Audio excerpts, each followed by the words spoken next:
دا حقیقتا لونواله کمال دی نو دلته چې دا کوم ذکر شوی دی دا هغه لونواله دی چې سره د دې نه لیدل کوي خو حق نه ویني حق څه کوي نه ویني ته چاته وي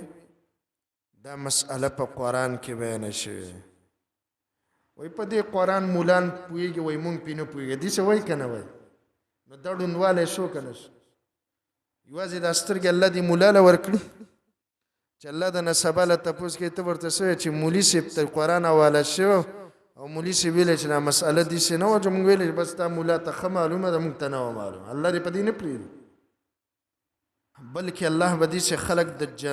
د محشر په میدان کې ړانده راپاسوي ویوم نحشرهم په هغه ورځ چې الله وایي مونږ به یې راجمع کړو عمیا وصما وبکما ړانده به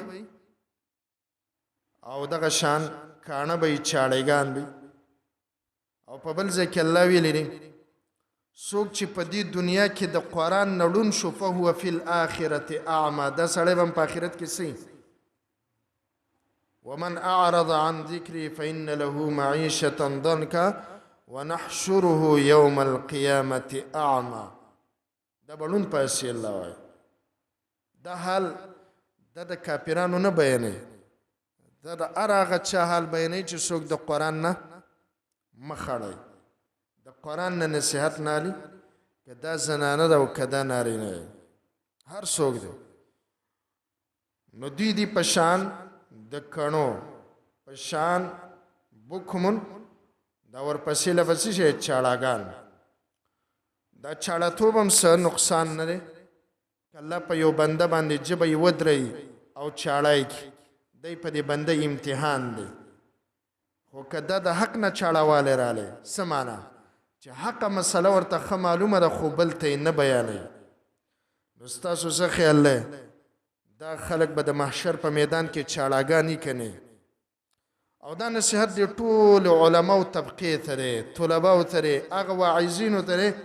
چې د دوی سره اختیارات دي د قرآن او د حدیث او د منبر او د محراب که په دې دنیا ځان د حق نه چاړه کو الله به په آخرت کې چاړهګان نافاس او عامه معنی کې هر هغه سړی چې حق ورته ښه معلوم دی چې دا حق دی او بیا هم حق نه مني دا داسې دی او بیا هم د حق بیان نه کوي دا داسې دی لکه په شان د چاړه څنګه عواید چې د هغه خلکو دی الله رب العالمین به دوی له ورکړي فهم لا یرجعون پس دوی نه راواپس کیږي حق ته معنی سره حق معنی در لا یرجعون من الباطل الى الحق دوی نه راواپس کیږي د باطل نه حق ته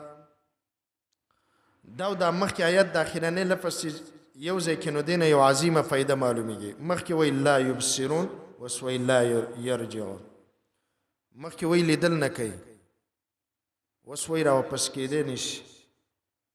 دا ډېر ښایسته ترتیب دی د قرآن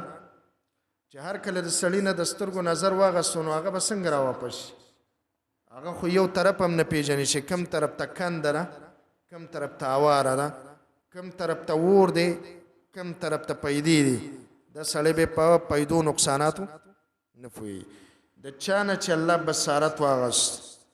دا سړی بصیرت چې ورته وایي بصارت ته یو بصیرت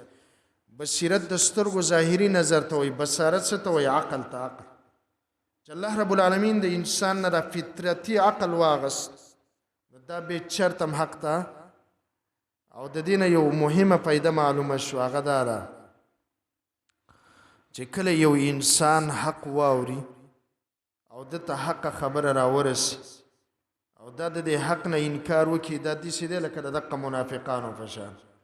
چې بیا لا یبصرون ولا یرجعون نه الله ولا رڼا ورکوي او نه الله د باطل نه بیرته حق ته راوړي دې کې مهمه فایده را کوم انسان چې اسلام راوړو کلمه یې ویله او دا د اسلام نه بیرته واپس شو دې ته ویلی کېږي مرتد عن الدین وعن الاسلام او چې کوم سړی په خپله پوهې او خپل اختیار باندې د دې اسلام نه یو پرې راواپس شو بیا الله دې اسلام ته نه پرېږدي دا مهمه فایده ده کوم انسان الله پوه کو او دا به سره د پوهې نه هم دی به د اسلام نه واوښتو دا مرتد شو دا انسان الله بیرته حق ته دلیل پې کوم آیات دی لا یبصرون ولا یرجعون الله پې ټاپه ولګوله دا خلک نه حق ته راواپس کېږي د باطل نه نه راواپس کله من بعد وروسته د دې نه چې دې خلکو ګمراهي واغستله او هدایت یې څه کو نو چې د چا سره د قیمتي شي قدر نه وي الله یې ته اخلي که نه یې نو که ته به ډېر کرتې په قیمتي شي پسې کوشش کې به د الله بیرته په لاس نه درکوي د اسلام او د هدایت او د ایمان دا معمولی خبره نه ده دا ډېره عظیمه سرمایه ده چې الله رب العالمین انسان ته ورکړې ده او چې کله د دې قدر ونه کړي الله یې د دې هدایت نه داسې ړوند کړي داسې کوڼ کړي داسې چاړه کړي لکه چې یو سړی صحیح کوڼ دی او صحیح چاړه دی او صحیح ړوند دی دا چاله څه پیدا ورکولی شي الله د دې ړاندو د دې چاړهګانو یو مثال بیان کړی د خپل وحدانیت د ثابتولو لپاره و یو مالک دی د هغه یو غلام دی په بدن روغ دی په صحت روغ دی سترګې کار کوي غوږونه کار کوي ژبه کار کوي نو دا چې کم طرف تمځي دا به مالک له پیدا راوړي که نقصان به راوړي د ده په مقابله کې بل سړی چې د هغه د غلام چې دی نو هغه په سترګو ړوند دی په غوږونو کوڼ دی په ژبه چاړه دی